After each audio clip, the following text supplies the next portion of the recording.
Bulldozer action पर supreme court की सख्ती, जहां कांग्रेस ने कर दी है बीजेपी पर चढ़ाई।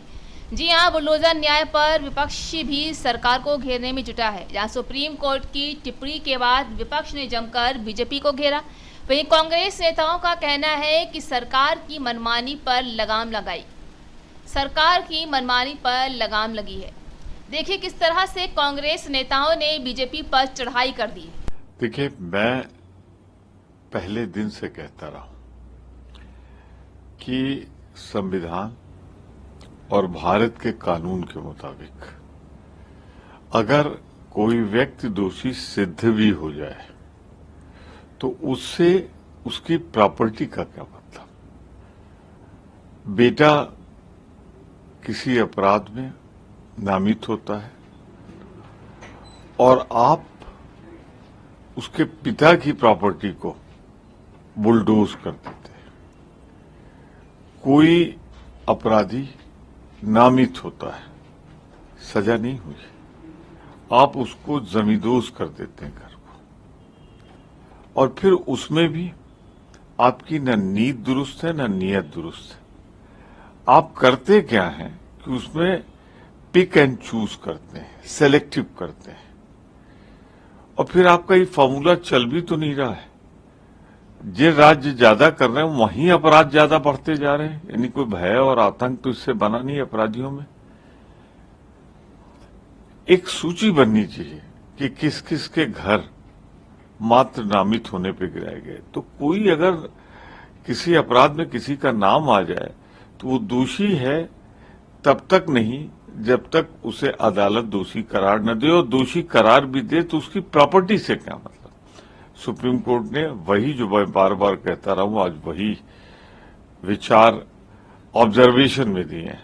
मुझे उम्मीद है ये फैसले में बदलेगा, और उसके बाद जो है मुझे पूरा विश्वास कि हम न्याय पा सकेंगे। ये वही बात सुप्रीम कोर्ट जब इस पे पूरी तरीके से बुलडोजर की कार्रवाई पर रोक लगाई, और इस बिना नियम कानून के तहत आप किसी का घर गिरा देंगे, किसी का मकान गिरा देंगे, और केवल उत्तर प्रदेश में नहीं अगल बगल के प्रदेशों में भी हो रहा है।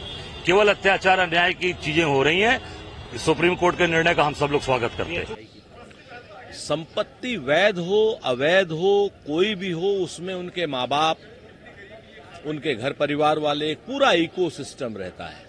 और भारतीय जनता पार्टी के बुलडोजर की जो कार्रवाई है वो पूर्ण रूप से अवैधानिक है। चाहे वो किसी के घर में करें, चाहे वो अपने व्यक्तिगत द्वेष के लिए करें। अदालतें हैं, अदालतों से ध्वस्तीकरण का आदेश लीजिए और ध्वस्त कीजिए, लेकिन भारतीय जनता पार्टी को सिर्फ वोटों की राजनीति के लिए, सांप्रदायिकता के लिए बुलडोजर चाहिए, और बुलडोजर की नीति चाहिए, जिसका सुप्रीम कोर्ट ने स्वतः संज्ञान लेकर के और उसका विरोध किया।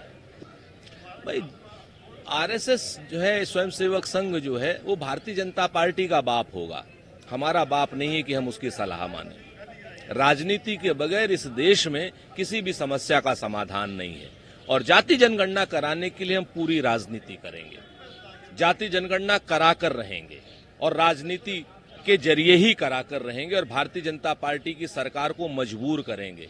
संघ इसमें क्या देखता है, ये संघ का आउटलुक है।